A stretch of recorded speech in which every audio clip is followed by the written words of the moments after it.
अस्सलाम वालेकुम प्यारे बच्चों, welcome to my channel note 360। तो बेटा जी एक नए वीडियो के साथ हाजिर हैं। इसमें हम लोग आपको मॉडल पेपर गेस्ट पेपर की एक मुकम्मल ओवरव्यू देंगे।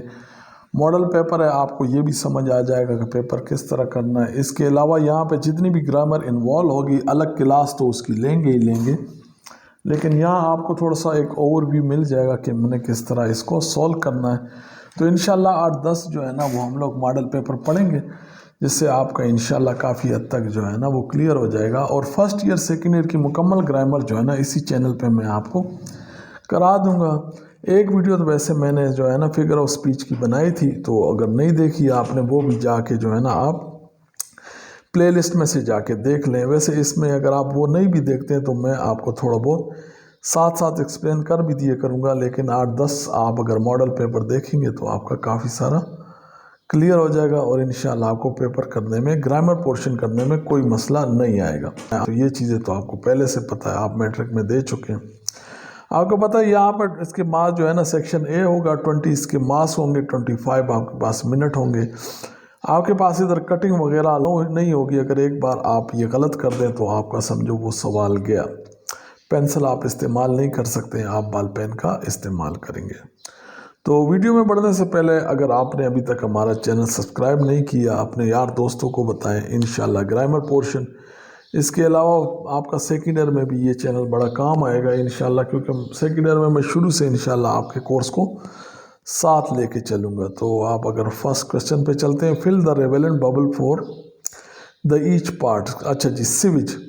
अच्छा जी बेटा जी, अगर आपकी कंप्रीहेंशन अच्छी नहीं है, आपकी अगर वोकेबलरी अच्छी नहीं है, अगर आप नहीं समझ सकते जुमले को, तो बड़ा मुश्किल हो जाएगा आपके लिए। आपकी इतनी इंग्लिश होनी चाहिए कि आप इसको आसानी से ट्रांसलेट कर सकें। जैसे अगर फर्स्ट क्वेश्चन की तरफ चलते हैं, ये कहता है sewage is carried out through pipeline through disposal plant. देखो हमारे पास पाकिस्तान में तो डिस्पोजल प्लांट नहीं होता। सीवेज क्या होता है जी? ये गंदा पानी होता है जो फैक्ट्रियों से, घरों से, फर्श वगैरह, वाशरूम वगैरह से पाइपलाइन के थ्रू जाता है बाहर ममालिक में। पहले डिस्पोजल प्लांट पे वहाँ पर इसको प्रोसेस किया जाता है। प्रोसेस करने के बाद इसको दोबारा इस्तेमाल के काम लाया जाता है, इरिगेशन वगैरह या कुछ और पर्पसेस के लिए, या फिर भी अगर उसको नुकसानदेह ना हो, ताकि वो समंदर में जाने से पहले ताकि वो जो है ना इक्वेटिक लाइफ को नुकसान ना पहुंचे। लेकिन हमारे पास इस तरह कोई प्रोसेस नहीं है। लेकिन देखो इससे हमें ये पता चल गया कि सीवेज क्या होता है। हमारा जो पानी यहाँ से जाता है वो तो वेस्ट क्या होता है, ये तो सॉलिड होता है। सही, ये सॉलिड गंद जो होता है, और क्लीन वाटर तो है नहीं। इसके बाद रबिश, कूड़ा करकट, ये जो आप किसी प्रोग्राम वगैरह करते हैं, जो बाकी जितनी बोतल वगैरह इस तरह की कोई चीज़ें रह जाए वो रबिश है। इसके बाद देखो आपका एक ही ऑप्शन बचता है, डर्टी वाटर। तो ये आपका जी डर्टी वाटर आ गया। इसका जो है ना क्वेश्चन नंबर 1 का ऑप्शन नंबर डी आप टिक कर लें। ऊपर टिक करेंगे, यहाँ नहीं टिक करना। उसके बाद अगर क्वेश्चन नंबर 2 पे चलें तो ये कहता है कि a most young moon hung above the mist of the neighbouring मीडो। बोलता है ये बताओ कि ये लिटरली डिवाइस या फिगर ऑफ स्पीच कौन सी है। तो आपको पता होना चाहिए कि देखें, आप सबसे पहले अगर इस तरह आपको समझ नहीं आता है तो आप एलिमिनेशन का प्रोसेस कर सकते हैं। जैसे आपको पता है कि मेटाफर और सिमली बहुत आसान है। सिमली के लिए एज, लाइक, सो जैसे अल्फाज हों, और मेटाफर अगर डायरेक्ट कंपैरिजन हो तो ये दोनों क्या होता है, कंपैरिजन के लिए इस्तेमाल होता है। मतलब डिफरेंट चीज़ों के आपस में कंपैरिजन, जिसमें कम से कम एक प्रॉपर्टी सिमिलर हो, दोनों एक ही के लिए इस्तेमाल होते हैं। लेकिन मेटाफर डायरेक्ट कंपैरिजन है, जबकि सिमली क्या है, वो इनडायरेक्ट। जैसे एज, लाइक, जैसे अगर मैं कहूँ कि वो एक चीता है तो मेटाफर, अगर मैं कहूँ वो एक चीते की तरह है तो फिर सिमली। अबाव जो ऊपर हमारे पास इक्वेशन जो दी गई है, जो अबाव हमारे पास जो है ना जो डिस्क्राइब किया गया जो जुमला, उसमें ऐसा कुछ हमें नहीं दिखाई दिया, लिहाजा ये दो तो कट जाते हैं। एलिट्रेशन का आपको पता है, एलिट्रेशन क्या होती है? एलिट्रेशन नहीं पता तो बताता चलूँ। जब first count consonant sound, repetition of the first count consonant sound को हम एलिट्रेशन कहते हैं। तो अगर आप इस 2 नंबर जुमले को देखें तो इसमें आपको पता चलेगा कि मोइस्ट। अब इस जुमले का मतलब आपको बता दूं कि ये कह रहा है कि मोइस्ट क्या होता है, मतलब केर आलूद, या समझो कि आप मोइस्ट कहते हैं गीला, यंग कहते हैं पूरा moon, hung over the mist, mist क्या होती है, धुन, नेबरिंग मीडो क्या है जी, घास फूस, जहाँ पर आप सब्जा, चारा। तो कह रहा है एक जवान या पूरा जो है ना चांद मूंद ऊपर खड़ा था। Young above the mist, mist कहते हैं जी अब वो मैंने आपको बताया धुन में। अबव द नेबरिंग मीडो, साथ आपकी अपनी बुक में से आपको पता होना चाहिए। इसका मतलब ये है कि एक भरपूर चांद जवान गीला वो खड़ा था, मीडो के ऊपर लटका हुआ था। मीडो मतलब के घास फूस। तो देखिए ये देखो अब यहाँ पर एम, यहाँ पर एम, यहाँ पर एम, यहाँ पर एम, एलिट्रेशन। तो आप 2 का डी टिक कर लें।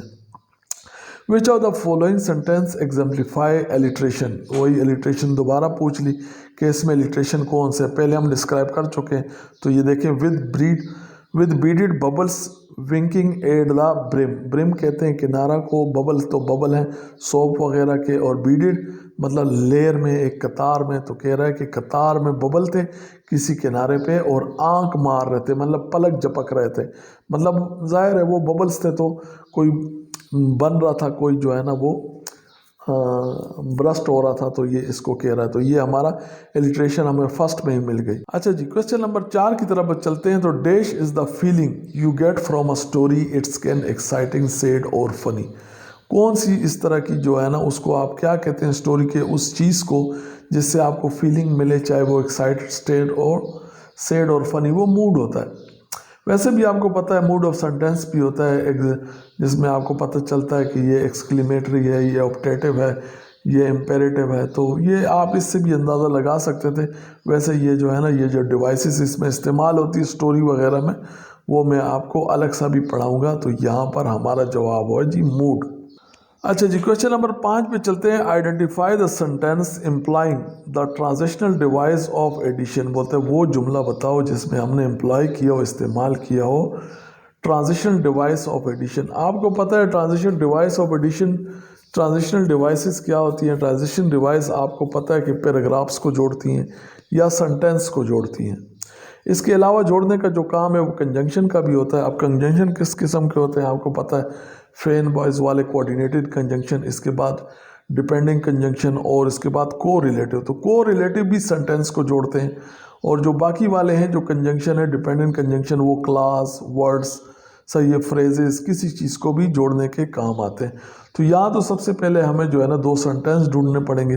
तो 2 सेंटेंस मुझे यहाँ नज़र आ रहे हैं। सही है, Aslam likes camping in mountain, also Aslam is an experience आइकर।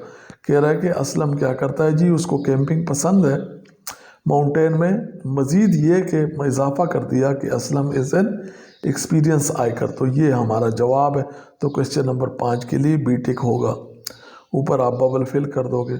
और अगर छठे की बात की जाए, he hates this continual argument, continual जारी रहने वाले आर्गूमेंट विद फ्रेंड्स।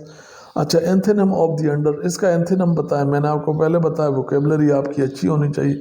कंटिन्यूअल का मतलब क्या है जी, वो बोलता है नफरत करता है ये कंटिन्यूअल आर्गूमेंट अपने दोस्तों के साथ, मतलब उसको अपने दोस्तों के साथ जारी रहने वाले आर्गूमेंट बेस अच्छी नहीं लगती। कंटिन्यूअल, अब इसका क्या है, ओकेजनल, ओकेजनल क्या होता है, कभी कभार, मौके के हिसाब से।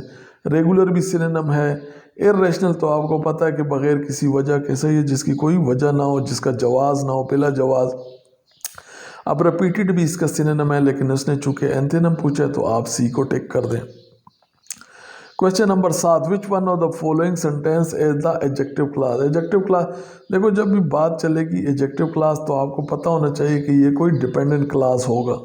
सही है, तो इसका मतलब है वो जुमला या तो कम्प्लेक्स होगा या कंपाउंड कम्प्लेक्स होगा। अगर आपको समझ नहीं भी आता बेटा तो मसला नहीं है, आगे इंशाल्लाह हम इसको जब कर लेंगे ग्रामर पोर्शन सारा तो आपको ये आसानी से समझ आएगा।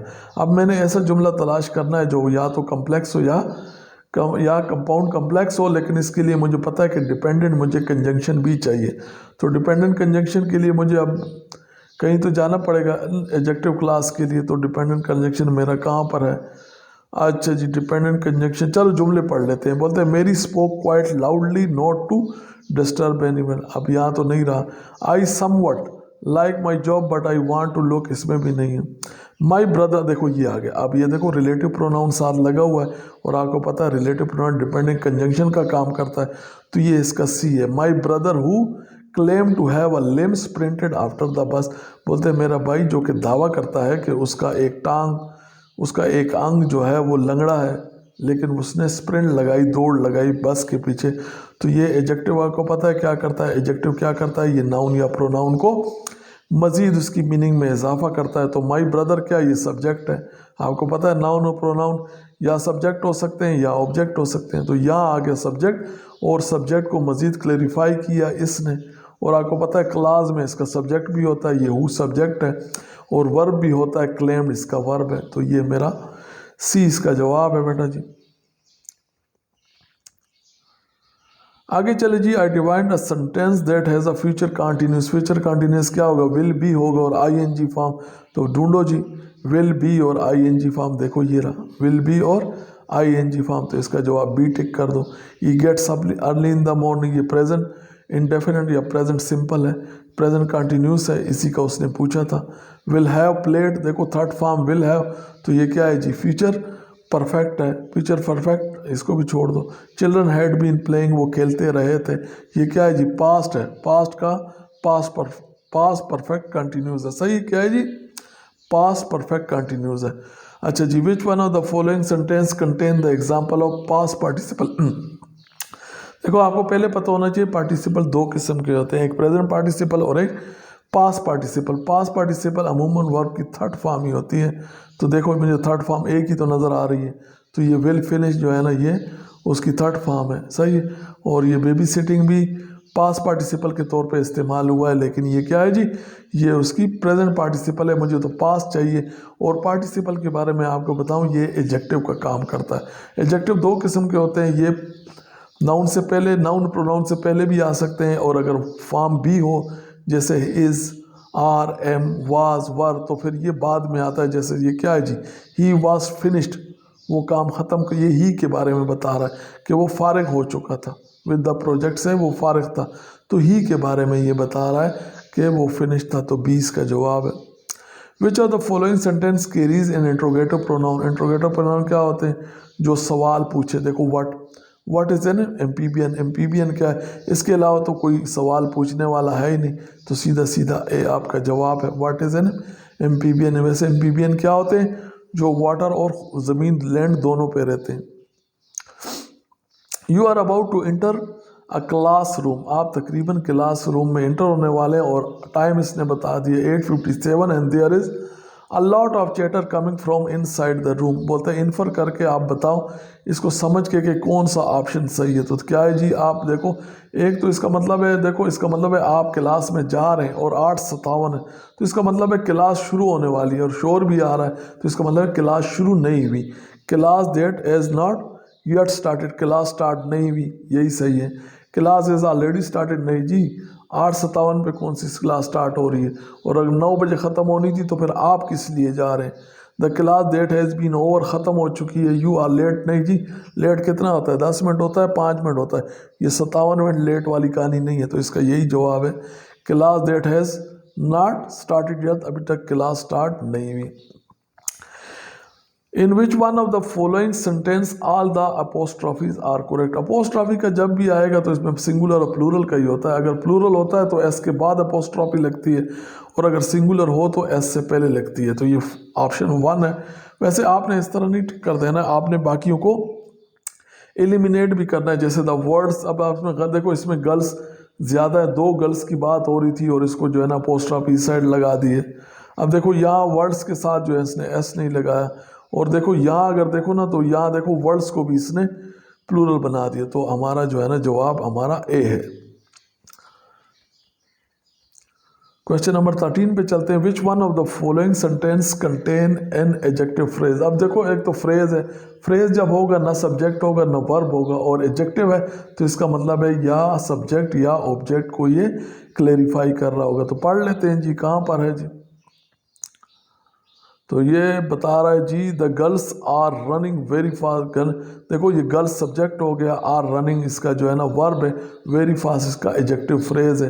तो एडजेक्टिव फ्रेज ही तो पूछ रहा है, ये एडवर्बियल फ्रेज है, ये तो एडवर्बियल फ्रेज है ना। देखो किस तरह भाग रही थी, व्हेन, वेयर, हाउ, तो किस तरह भाग रही, वेरी फास्ट, तो ये जो है ना ये एडवर्ब है, ये नहीं हमारा।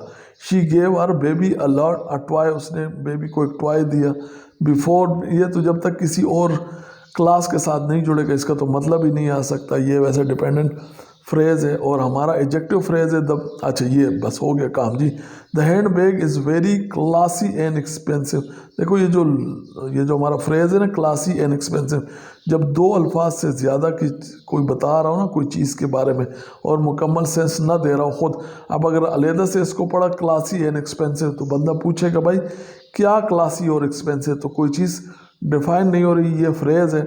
अब ये वेरी क्या है जी, वेरी इसका एडवर्ब है, क्यों, ये एक एडजेक्टिव को वेरीफाई कर रहा है। एडजेक्टिव ये क्या है, क्लासी है। आपको पता है एडजेक्टिव दो किस्म के होते हैं, एक नाउन से पहले आता है, ये दी इसका डिटर्मिनेंट है और ये सब्जेक्ट के बारे में बता रहा है, सही है। तो अब हमें पता चल गया कि क्लासी एंड एक्सपेंसिव हमारा एडजेक्टिव फ्रेज है, तो ये हमारा जवाब हो गया। पे चले, which one of the following sentence as a transitive verb क्या होता है जी, ट्रांजिटिव वर्ब वो होते हैं जो ऑब्जेक्ट लेते हैं, बगैर ऑब्जेक्ट की मीनिंग के वो आपका सेंटेंस मुकम्मल नहीं होगा। तो पढ़ते हैं जी, द गर्ल्स लाफ, हंसना। अच्छा जो फीलिंग वाले या बी जो वर्ब के फॉर्म होते हैं ना, आपको पता है वो इंट्रांजिटिव होते हैं, वो वर्ब के वो ऑब्जेक्ट नहीं लेते हैं। अब देखो लाफिंग और अब देखो सिंग्स, अब सिंग्स भी क्या है जी, वैसे तो इनकी अपनी एक लिस्ट है, लेकिन आपको आसानी के लिए बताता चलूं कि आप इस तरह करें, उसके ऑब्जेक्ट देखें, अगर ऑब्जेक्ट हटा दो और जुमला मुकम्मल है तो फिर वो ट्रांजिटिव वर्ब है। जैसे अब इसने बताया कि द गर्ल लाफ्स, देखो द गर्ल सब्जेक्ट और यहाँ पे वर्ब, तो बस सब्जेक्ट और वर्ब है, यहाँ तो ऑब्जेक्ट का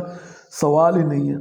the boys and were singing, देखो द बॉयज एंड गर्ल्स, ये कंपाउंड क्या है, ये कंपाउंड सब्जेक्ट हो गया, उसके बाद वर्ब जो है वर्ब और सिंगिंग, यहाँ भी कोई ऑब्जेक्ट नहीं है, तो ये भी इंट्रांजिटिव है। अब दूसरा क्या है, द, अच्छा इस वाले को छोड़ के, अच्छा ये भी कट गया।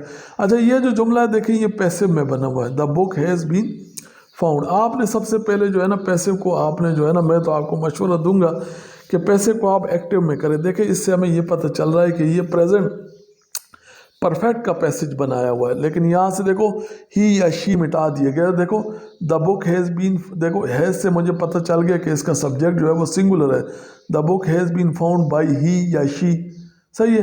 तो अब मैं इसको ऐसे बना सकता हूँ कि he has found the book, क्या, he has found the book. देखो अगर आगे मैं बुक नहीं लगाता हूँ और ही हैज़ फाउंड करूँ तो जुमला मेरा अनकम्प्लीट हो जाएगा, तो इसका जवाब सी टिक कर लें। Which of the following sentence contain a gerund, gerund क्या करता है जी, आईएनजी बिल्कुल पार्टिसिपल जो प्रेजेंट पार्टिसिपल होता है उसी तरह होता है, लेकिन ये नाउन का काम करता है। क्या करता है जी, नाउन का काम करता है। तो चलो जी पढ़ते हैं जी, नाउन का काम करेगा, सही है। तो क्या कहता है, I got running every day, she is reading her book library, the birds are singing, I, देखो आई इंजॉय कुकिंग। देखो जब मैंने आपको कहा ना जेरेंड ये नाउन का काम करता है, तो इसको लाजमी जो है ना किसी चीज़ का ऑब्जेक्ट सब्जेक्ट ये होना चाहिए। तो देखो आई इंजॉय, इंजॉय वर्ब है, इंजॉय कुकिंग, मैं क्या इंजॉय करता हूँ, कुकिंग। तो कुकिंग एक नाम है ना, देखो इसको आप रिप्लेस कर दो किसी और चीज़ से, आई इंजॉय क्रिकेट, देखिए इसकी जगह मैं नाम लगा सकता हूँ। अगर इस तरह हो कि मैं इसको रिप्लेस कर सकता हूँ नाउन से, तो ये एक जेरेंड है। और वैसे भी आई सब्जेक्ट हो गया, इंजॉय जो है ना वर्ब है, और कुकिंग इसका ऑब्जेक्ट है। विद माई फैमिली ये क्या बता रहा है, कुकिंग के बारे में बता रहा है। इस नाउन का, इस जेरेंड का ये सब्जेक्ट है, क्या है, इस जेरेंड का ये सब्जेक्ट है, ये मजीद इसके बारे में कुकिंग के बारे में बता रहा है। तो मेरे भाई यहाँ पे कुकिंग मेरा जेरेंड है, तो इसके लिए ऑप्शन डी टिक कर लें। In the forest many creatures snarl and growls, देखो स्नॉल एंड ग्राउल एक ही बात है, गुर्राना, गुस्से से चिल्लाना वगैरह। तो इन द फॉरेस्ट बोलते बहुत सारी क्रिएचर गुर्रा रहे थे, बोलते अंडरलाइन का बताओ कि क्या है। देखो ये क्या, सबसे पहले जो मुझे समझ में आता है, देखो ये एक फ्रेज है, क्या है, और दूसरी बात ये क्या बता रहा है, ये गुर्राने के बारे में बता रहा है कि वो कहाँ गुर्रा रहे थे। तो वेयर, व्हेन, हाउ एंड किस तरह, मतलब कब, कहाँ और किस तरह, जब इस सवालों का जवाब कोई देगा तो वो एडवर्ब होगा, और फ्रेज तो पहले से है, तो ये एडवर्ब फ्रेज है, क्या है जी, एडवर्ब फ्रेज। तो इसका जो है जवाब मेरे पास डी है, क्या है जी, डी। तो व्हेन, वेयर, हाउ, जब इस चीज़ों के कोई जवाब देगा तो वो क्या होगा जी, वो हमारे पास एडवर्ब होगा। इसका ना सब्जेक्ट है ना वर्ब है इसमें, तो ये फ्रेज है। 17 पे, she is sleeping on the floor, देखो वही वाली बात है, शी इज स्लीपिंग, ये एक पूरा जो है ना क्लास है, क्या है, अगर ये इसके साथ ना होता तो ये एक सेंटेंस होता, क्योंकि अब ये सेंटेंस का एक पार्ट है, लेकिन पूरा का पूरा क्या है, देखो सब्जेक्ट भी है, पूरा वर्ब भी है, इज स्लीपिंग इसका वर्ब है, तो ये पूरा मेरे पास क्या है जी, क्लास है, क्या है जी, ये मेरे पास पूरा एक क्लास है। अब मैं यहाँ क्लास टिक करूँगा, क्यों? इसका एक और पार्ट भी है, ये पार्ट साथ मिलेगा तो फिर ये सेंटेंस होगा। तो क्लास है, तो ये क्या है? अब वो कहाँ सो रहा है? On the floor. अगर ये पूछे मेरे से कि ये क्या है, तो ये मेरे भाई, ये मेरे पास एडवर्बियल फ्रेज है। क्या है? एडवर्ब फ्रेज या एडवर्बियल फ्रेज है, जो बता रहा है कि वो कहाँ सो रहा है। She often does two things simultaneously, एक साथ। साइमल्टेनियस का मतलब होता है एक साथ। बोलता है वो अक्सर दो काम एक साथ किया करती है। तो देखो ये क्या है, ये किसी चीज़ के करने के बारे में ये बता रहा है ना कि किस तरह कर रहा है, किस तरह, कब और कहाँ। तो ये सबसे पहले तो ये एडवर्ब है, लेकिन आगे इसने एडवर्ब की भी आपसे डिग्री पूछी हुई है कि कौन सा एडवर्ब है। तो देखो साइमल्टेनियसली मैनर है, किस तरह? मैनर। अगर मैं कहूँ वो किस तरह कर रहा है तो मैनर है। अगर मैं कहता हूँ कि वो अक्सर करता है, बाज़ औक़ात करता है, तो वो उसकी फ्रीक्वेंसी होगी। अगर मैं कहता हूँ वो 2 बजे करता है तो टाइम होगा। अगर मैं कहता हूँ यार बहुत आस्था करता है, तेज़ करता है, साइकिलिंग बहुत तेज़ चलाता है, या मतलब कोई इस तरह की चीज़ें बताऊँ ना, मतलब जिससे जो है ना डिग्री बताए कि वो किसी हद तक करता है, किस हद तक करता है, तो वो उसकी डिग्री होगी। 19 पे चलते हैं। He is chairman of Pakistan television corporation. अब देखिए पाकिस्तान टेलीविज़न कॉरपोरेशन एक प्रॉपर नाउन है, एक चीज़ का नाम है, एक बिल्डिंग का, जो सिर्फ पाकिस्तान में ही है, तो वो हमारा प्रॉपर नाउन हो गया। एब्स्ट्रैक्ट आइडियाज़, फीलिंग वगैरह के नाम होते हैं, जैसे कि जो है ना लव हो गया, हैट्रेड हो गया, किसी भी फीलिंग का मटेरियल जिससे कोई चीज़ बनती हो।